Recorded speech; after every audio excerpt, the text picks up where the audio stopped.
22 अगस्त 1977 आज से ठीक 47 साल पहले 40 के दशक की मशहूर एक्ट्रेस विमी की लाश ठेले में देखकर हर कोई दंग रह गया। उनकी मौत हो चुकी थी और एक आदमी उस ठेले को घसीटते हुए शमशान घाट ले जा रहा था। विमी अपने जमाने की सबसे रईस एक्ट्रेस हुआ करती थी, जिन्हें फिल्म में लेने के लिए प्रोड्यूसर घर के बाहर लाइन लगाकर खड़े रहते थे। हमराज फिल्म का मशहूर गाना न मुंह छिपा के जियो और न सिर झुका के जियो विमी पर ही फिल्माया गया था। लेकिन रईसी, शोहरत और कामयाबी से भरी जिंदगी का अंत बेहद दर्दनाक रहा। पहले पति का साथ छूट गया और फिर जिसे अपना हमसफर बनाया, उसी ने रुपए कमाने के लिए विमी को देह व्यापार में उतार दिया। शराब की लत से शरीर भी बर्बाद होता गया और आर्थिक तंगी का वो आलम था कि एक्ट्रेस एक अस्पताल के जनरल वार्ड में जिंदगी और मौत के बीच लड़ती रही। जब मौत हुई तो ना कोई रिश्तेदार आगे आया, ना कोई दोस्त। विमी का जन्म 1943 में जालंधर के एक रईस परिवार में हुआ था। विमी की कम उम्र में ही एक मशहूर और रईस बिजनेसमैन के बेटे शिव अग्रवाल से शादी करवा दी गई। इस शादी से उन्हें 2 बच्चे हुए। पति रईस बिजनेसमैन थे तो उन्हें आए दिन बड़ी पार्टीज में जाना होता था। एक दिन वो एक पार्टी अटेंड करने विमी को भी अपने साथ कोलकाता ले गए। उस पार्टी में उस जमाने के नामी म्यूजिक डायरेक्टर रवि भी मौजूद थे। जैसे ही उन्होंने विमी को देखा तो देखते ही रह गए। वो तुरंत विमी के पास आए और कहा, आप फिल्मों में काम क्यों नहीं करती? विमी ने कहा, मैं 2 बच्चों की माँ हूँ, मुझे भला फिल्मों में काम कौन देगा? रवि ने तुरंत विमी को फिल्मों में लाने की ठान ली और उनके पति शिव को मुंबई आने का न्योता दिया। विमी के पति को उनकी फिल्मों में जाने से कोई ऐतराज नहीं था, तो वो उन्हें लेकर मुंबई पहुंच गए। मुंबई में उन्होंने विमी की मुलाकात बी.आर. चोपड़ा से करवाई।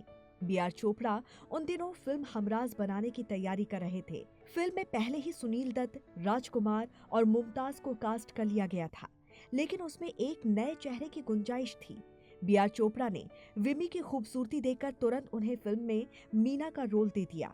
विमी के पति चाहते थे कि वो फिल्मों में आए, लेकिन जैसे ही ये बात ससुराल वालों को पता चली तो हंगामा मच गया।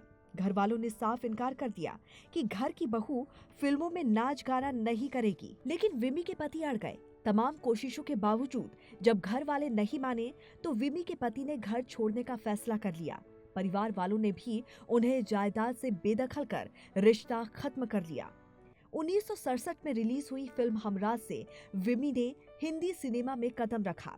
फिल्म में राजकुमार, सुनील दत्त और मुमताज जैसे आला दर्जा के सितारे होने के बावजूद विमी ने अपनी खूबसूरती से हर किसी का ध्यान खींच लिया।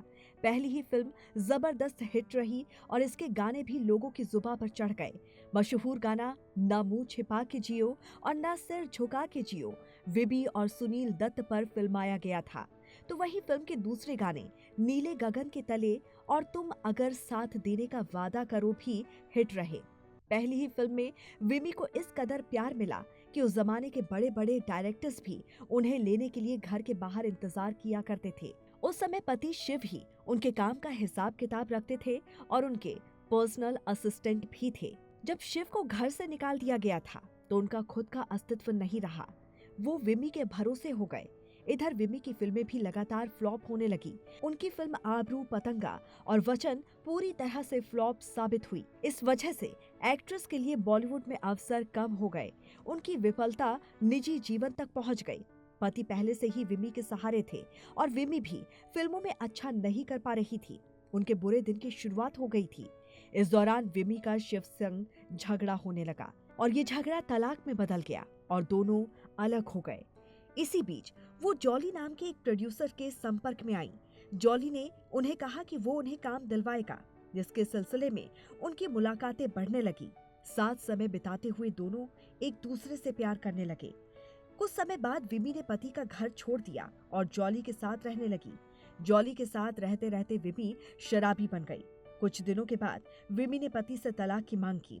तलाक केस के चलते आए दिन विमी को कोर्ट के चक्कर लगाने पड़ते थे। एक दिन कोर्ट के बाहर शराब के नशे में विमी की मुलाकात म्यूजिक कंपोजर रवि से हुई। वही रवि जिनकी बदौलत विमी फिल्मों में आई थी। जैसे ही विमी ने रवि को देखा तो वो टूट गई। उन्होंने वहीं रोते हुए रवि को पति और उसके जुल्मों की शिकायत करनी शुरू कर दी। विमी को रोता बिलखता देख रवि ने उन्हें तसल्ली दी कि वो जल्द से जल्द उनके पति से बात करेंगे और उन्हें समझाएंगे। रवि उनके पति से बात करते कि इससे पहले ही वो एक म्यूजिक कॉन्सर्ट के सिलसिले में वर्ल्ड टूर पर निकल गए। जब तक रवि लौटे तो विमी की मौत हो चुकी थी। एक समय ऐसा भी आया जब ना विमी के पास घर खर्च के पैसे थे और ना ही जॉली के पास। ऐसे में जॉली विमी को जबरदस्ती दूसरे प्रोड्यूसर्स के पास भेजता था और उनसे मोटी रकम वसूलता था। विमी की करीबी दोस्त रही कृष्णा ने एक इंटरव्यू में विमी के देह व्यापार करने की पुष्टि की थी। समय बीता और विमी के जॉली से भी रिश्ते बिगड़ने लगे। देह व्यापार से जो भी रकम मिलती जॉली उन्हें रख लेता और विमी के साथ मारपीट करता था। एक दिन तंग आकर विमी ने जॉली को छोड़ दिया और अकेले रहने लगी। लगातार शराब पीते रहने से विमी का लीवर पूरी तरह से खराब हो गया। उनके पास न इलाज के पैसे थे, न इलाज करवाने वाला कोई रिश्तेदार साथ था। आखिरकार 22 अगस्त 1977 को विमी की मौत हो गई। अस्पताल ने जॉली को कॉल कर बुलाया और उसे डेड बॉडी ले जाने को कहा। जॉली अस्पताल तो पहुंचा, लेकिन उसके पास भी एम्बुलेंस के पैसे नहीं थे। कुछ घंटों बाद भी जब कोई मदद के लिए आगे नहीं आया तो जॉली ने अस्पताल के बाहर खड़े एक चाय वाले से उसका ठेला मांग लिया। उसी ठेले में जॉली ने अपने जमाने की मशहूर एक्ट्रेस विमी का शव रखकर शमशान घाट तक पहुंचाया। विमी की लाश सड़क पर देखकर मीडिया में खबर फैल गई। इसके बावजूद विमी के अंतिम संस्कार में महज 9 लोग पहुंचे, जिनमें प्रोड्यूसर तेजनाथ जार, SD नारंग के भाई भी शामिल हुए। विमी की करीबी दोस्त कृष्णा ने विमी की मौत को उनके लिए पेन रिलीवर बताया। उनका कहना था कि जिस दर्दनाक हालत में विमी ने जिंदगी गुजारी, उससे कई गुना ज्यादा बेहतर उनके लिए मौत थी।